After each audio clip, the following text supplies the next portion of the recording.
We are. Our solo S.L.A.M Summit guest today is vocal superstar Andry Lagiou, who's about to embark on a 2025 tour with Yngwie Malmsteen. Quote from this episode: "I think it comes from pain. To be honest, I don't think that there's an amazing musician that hasn't experienced severe pain." Find out who said it and what it's all about. Keep listening. All right, what's up, everyone? It's Jack Mangan here from S.L.A.M, Support Life and Music. You also know me through the Metal Hall of Fame, Metal S.L.A.M, and then sometimes I show up on the Metal Voice. Today, we're really privileged to be talking to just someone who, like her voice, she's full of power, full of soul, and extreme talent. Andry Lagiou from straight out of Greece. Thank you so much for joining us today. Thank you so much. Oh my God, that's so flattering. Thank you. Oh, of course, yeah. No, it's I'm full of compliments in the beginning, but then you're cut off. Okay, Going we say the compliments at the beginning, and then we proceed with all of the hard stuff. right. It's nothing but insults from here on out. And I said your name right? Andry Lagiou. I said it You right. got All it. right. You got All right. So, well, I mean, tell everyone, what a superstar you are. Like, you're a big diva. Like, you've done a lot of cool stuff, like the voice on the Greek voice, and you've jammed with amazing people, Billy Sheehan, Mike LaPond, who's one of the world's best bass players, Tim Ripper Owens, of course, can't leave that one out. I mean, you've collaborated with so many amazing people. Like, tell people what a big deal you are.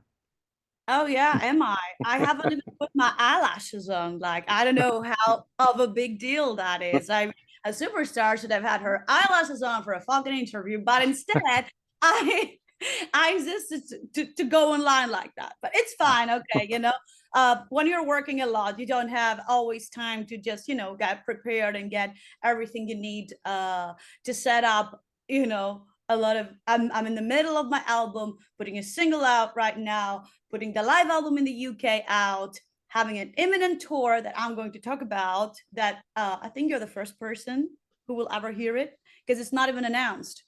So Wow. I think tomorrow it will be announced, actually. What it's like to work with all those people. I mean, I feel one of them because I consider myself a pretty good singer. So, and I'm a pretty good songwriter.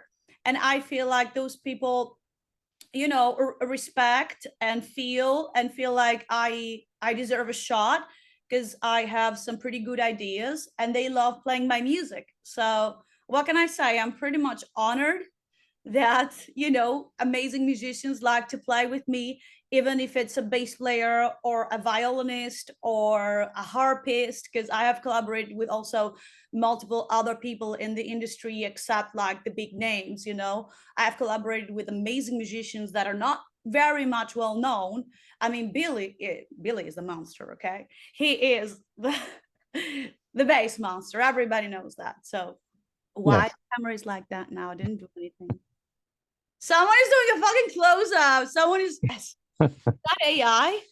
Yeah, this is now like a photo shoot. Yeah. So no. Yeah, so You Billy Sheehan, get you're right. all of that shit. Billy Sheen's a monster. But like I said, Mike LaPond is well known, Yeah. and of course Ripper's got a movie about his life. Like he's a big Oh, dog. He's a big deal. I got invited by this project called Pyramid. That is also, Mike from Fates Warning and stuff. So he just wanted a super power group, prog metal, which is not 100% my style. I love prog metal, don't get me wrong, but my heart lays someplace else into the metal powerfulness.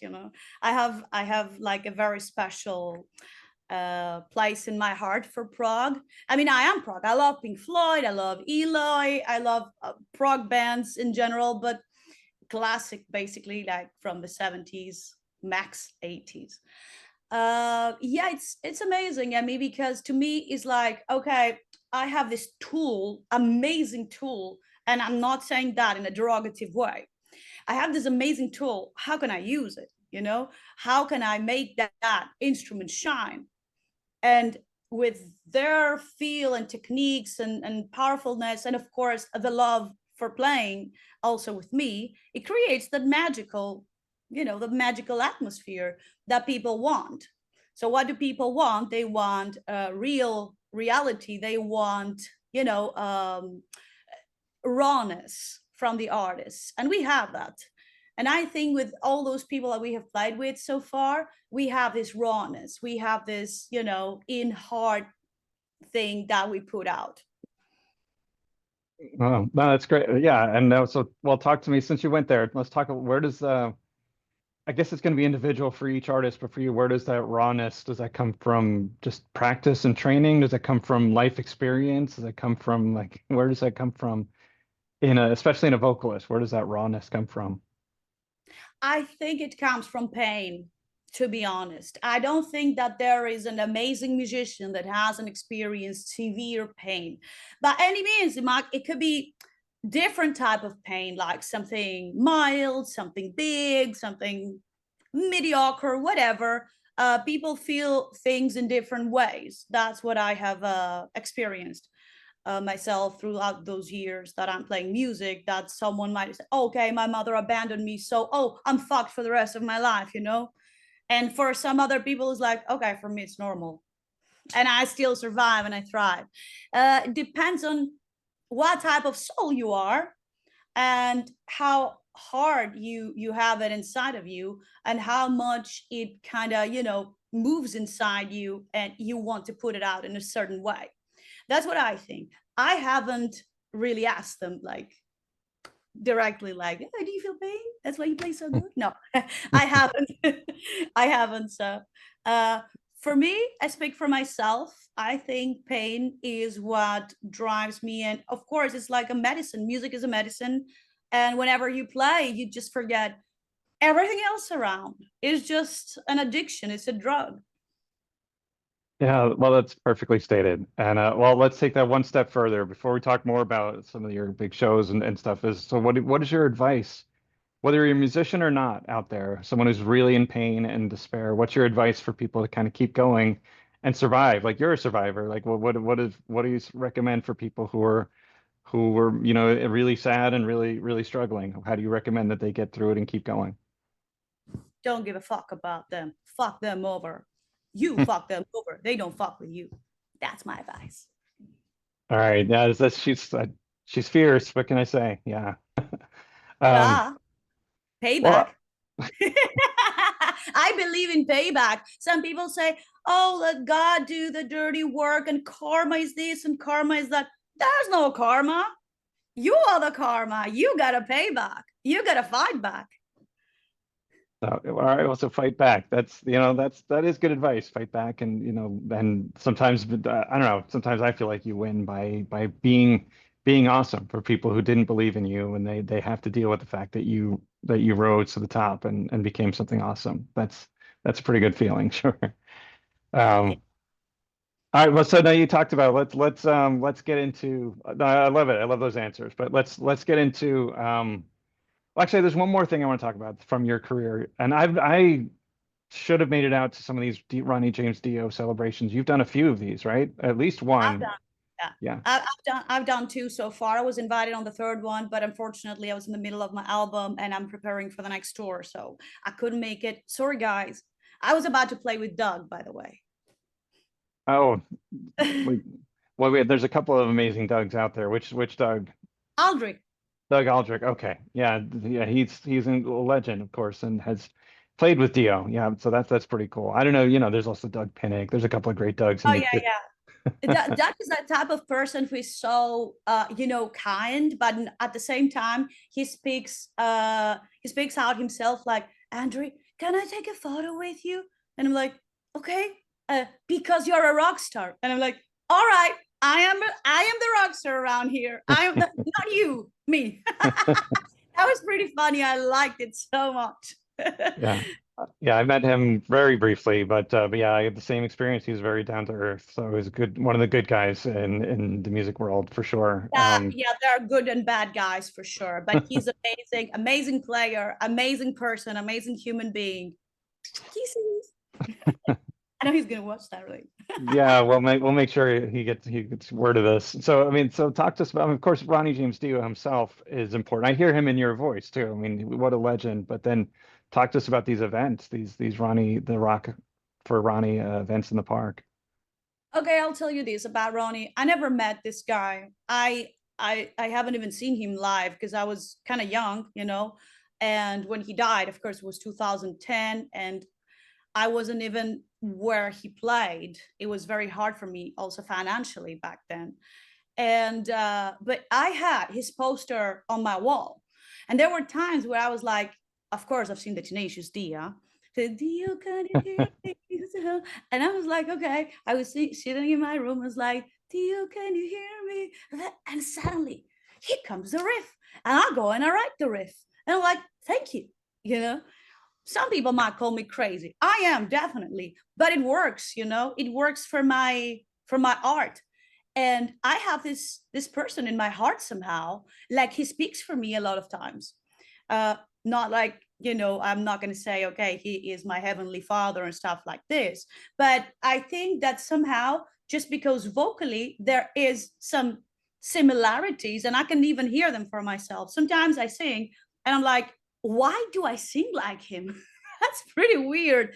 I mean, for a female, of course, okay? I'm not comparing male voices to female, but I'm like, Mhm. okay, I get shivers. Why do I get shivers from myself? It's like I'm listening to Ronnie James Dio right now. That was weird. But okay, I got this gift and I put it out. All right, yeah, cool. All right. And well, now so how do you protect your voice? Because obviously the singer, the guitar player breaks a string and they put a new string on. You can't, like, if your voice gets fucked up, you can't just go and replace your voice. So what are the things you do to protect your voice to make sure that 20 years from now you'll still sound as powerful? I think it will because, look, the body is body, okay? I used to be a professional athlete also, and my body listens to me. And even though this is a very sensitive organ that we have, it's extreme because we talk, we swallow, this, that, it can get irritated. And okay, I think I'm leading a pretty healthy life since I have my diabetic issues. I don't drink, I don't smoke, but still I can get affected. I had severe bronchitis for years. Even on the voice before my battle, I had severe bronchitis. I went to the hospital 6 a.m. to get an injection. So yeah, singers can face severe and multiple dangers that people don't understand. And when musicians and bands go like, oh, we do our job and you don't do your job, and I'm like, if your job was your liver and you had a couple of beers, come and tell me about it. So I try basically to protect myself, not my voice. The voice is secondary. If I'm not there, my voice is not there. No, I like that. That makes a lot of sense. Yeah, you got to protect your voice and your whole self, right? That's a good way like I said, of doing it great now and doing it great 10, 20 years down the road. So I think that's great advice. Um, all right, well let's talk about this. So 40 years ago, other than like Doro and Lita Ford and a couple of bands, it was mainly a boys' club. But we've seen a lot of great women, yourself included, of course, rising up in the metal world. So what is your advice for women? And let's face it, also, I'm not going to lie or beat around the bush. Women deal with a lot of shit that men don't have to. So what's your advice? What's your advice as a female singer who's kind of got some success? What should younger female singers do to make it and stay healthy, and to stay strong in this industry? First of all, we have to define what a singer is because there are multiple people that call themselves singers and they're shit. So I just don't know what, like, let's just say, okay, we define a singer by melodic, by knowing theory, by putting out their vocal, like in the right place and everything. But if we're talking about the professional ones, those that they are pretty good, what can I say to them?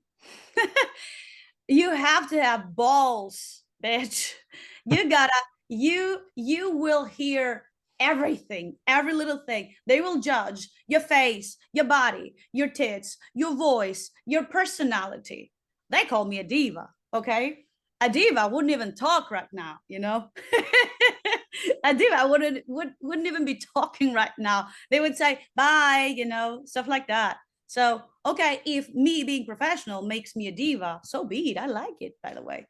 I've come in good terms because, oh, she's notorious for that. For what? For being professional, for putting out decent productions, for putting out great songs and great shit. I mean, oh yeah, I am, if that's the word for it. So those young girls will have to bear with all that shit that mostly men do, unfortunately. Not all men, again, because there are some good people and some music lovers that they would want to help you, to admire you, to listen to you. But there is this double standard still. You're a human with tits. This is not going to change. You can't change Sure. that. Sure. And I'm not that kind of, sorry but I'm just thinking that there are a lot of girls right now who get naked on OnlyFans to get attention. And this is so fucked up. This is vulgar. I mean, I see bass players, guitar players, this, that, and that's what they do for a living. And I'm like, they are ruining what I'm trying to build here.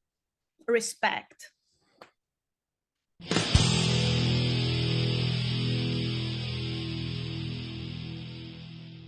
This is Pat Gesualdo from the Metal Hall of Fame and the DAP program, Drums and Disabilities.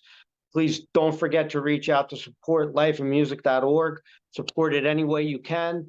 They're doing such a great job. Jack is doing a fantastic job. Keep up the good work. And they're here to help as many people as they can.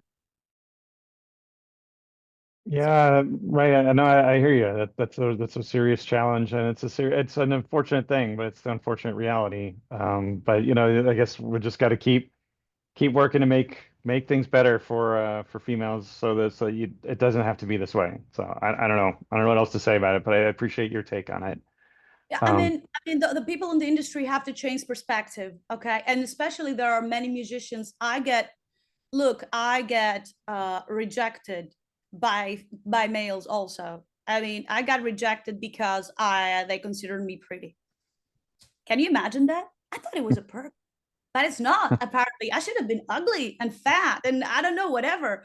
No, I mean, I get rejected for this, I get rejected for that, and I'm like, okay, you don't deserve my time, bitch. I'll find someone else that really respects me and wants me on their tour, and they like the collaboration and the professionalism of my band and the kindness of my band and my team, because we are really good people. We're not those fuckers that they, go around and insult, or they say, oh, I want this VIP package, blah, blah, blah, because I'm this and that. For now, I don't do that. For now. For the VIP package, for now, no, I don't do that, because I believe in the human connection. I mean, if I have to do it because I have to do it, I have no other choice. I mean, this is business, by the way, so they have to face it as business. There is the emotion on stage, but off stage, it's business. Right. And that's something we talked about a lot on this particular show, and I think I've gotten some great feedback from big artists saying you got to remember that it's a business. Like, you're hanging out with your friends and playing music with your friends, but there's money changing hands. You're getting paid for the things you're doing. So I like that you point out that, yeah, it is a business, and you can't have fun, but still remember you're at work. You're doing business. Yep, you're at work. You're on tour, you're at work. You're not playing around. You can't be late. You can't this, you can't that. You have to eat this. Especially for me, it's so difficult when I'm on tour because I can't eat like the other ones. They're on the table eating the amazing food. I'm fucking hungry, but I know that 4 hours before my show, I can't eat. So afterwards, do you know how cold my food is without a heater? It's disgusting. So I throw it away. And then I'm trying to find a 24/7. I mean, hey, rock stars. I mean, at some point, private chef would be great. All right. So private chefs, if you're a private chef out there, get in touch with Andry. She needs a private chef. Please. In fact, call me too. I could use a private chef. I can't pay you, but come Grocery you cook. Yeah. Well, now, so let's kind of finish up a little bit with, let's see, you've got a lot of exciting things going on 2025 and beyond. You mentioned a big tour, big album. So tell everyone all the exciting stuff that you have coming up in the months and the next year or so. Okay. July 18, my live album in the UK is coming out. with the guys. It's recorded live, basically, UK and Northern Ireland. So I have combined it that way. I also mention it on the album, okay? UK, Northern Ireland. I don't know. I'm pretty content. I like it very much. It's my first live album, and it was very tough because that type of mixes are different, needs different approach, different vibe, the people, you know, the audience, etc. It's a new experience for me, to be honest. And I'm going to put out the new song that I co-wrote with Ron Wasserman, the great composer that wrote the Power Rangers riff. And I'm obsessed with the Power Rangers. That's how I got in contact with the guy. And I like, Ron, thank you. This is going to be #1. I'm not exaggerating. This is the best song I've ever written in my life, co-written with Ron. It's because, you know, like when two people collaborate, they bring magic. And this is the magic that I'm talking about. Me and Ron, I never thought that I was 4 years old, jumping in bed, thinking about, what if I wrote this, you know? And suddenly I'm doing it with him. And for me, it's like, you know, happiness. I can't describe that, you know, in a different way. For me, this is happiness. If I ever also sing the Power Rangers theme for real, I know Disney's gonna put that out soon, so please consider me. Yeah, that's what I'm talking about, Hasbro. Hasbro, whoever does that. So yes, and this song is like it's a ballad. It's magical. And I think I did my best to orchestrate that song so good, and I had it non-stop in my head. This is why it is called In My Head. Okay, it's cool. So we'll look out for that as well. So, and then you said there's an album in the works too. You're working on your album. This is for next year. I have an album, full-length album, with I don't want to say a lot because I want it to be a surprise, you know. But I can give a hint. It's purple. Wow. I know that is not a big hint. No, the musical style is always the same. It's a little bit more upbeat, funky. Some songs they're more metal funky. I still have my style, like the blues, metal, oriental, prog, all of that combo that I put on my albums. You know, I have that me signature always. But now it's a little bit different. It's a bit more commercial. The approach Sorry. and the mix. Sure. Well, yeah, so 2026, hopefully, yeah, look forward to that as well. Well, I definitely wanted you dropped a really interesting hint, so look forward to see what you mean by purple on the upcoming Oh, album. I'm in the album cover. Okay, well, that's all right. Well, all right. Well, listen, Andrew, it's been really a great pleasure. You're welcome back anytime. We do a lot of panels. Love to have you on a panel sometime. Talk about all this stuff, keeping it real and surviving this industry. But yeah, I look forward to all of it. The live album, the single, the Power Rangers style single, Oh and yeah. the album. And yeah, and definitely. Hopefully, you'll make it back to the States for some tours and the Ronnie tribute. I think by the end of the year, if everything goes well, we will be there. Excellent. Yes. Cool. All right. Well, Andry. So see, I said your name right up until the end. Andry Lagiou, everyone, straight out of Greece. Greece is one of Greece's great voices of all time. Thank you so much for joining us today, Thank everyone. you, Jack. Yeah, thanks. It's been great. All right, I'm gonna take us out, or actually, why don't you take us out with some words of wisdom? Take us out with one final statement, and then I'll hit pause. What type of statement? I haven't thought about it. I mean, All right. okay. I totally put you on the spot. Go, just tell people how to rock on or something. I don't know if you can rock on with this, but I have a saying that says, okay, eat or be eaten. But I have another saying also, you are the interpreter of your own soul. I mean, no one's going to save you. You save yourself. Perfect. All right. Thank you, Andrew. Thank you. Bye, guys.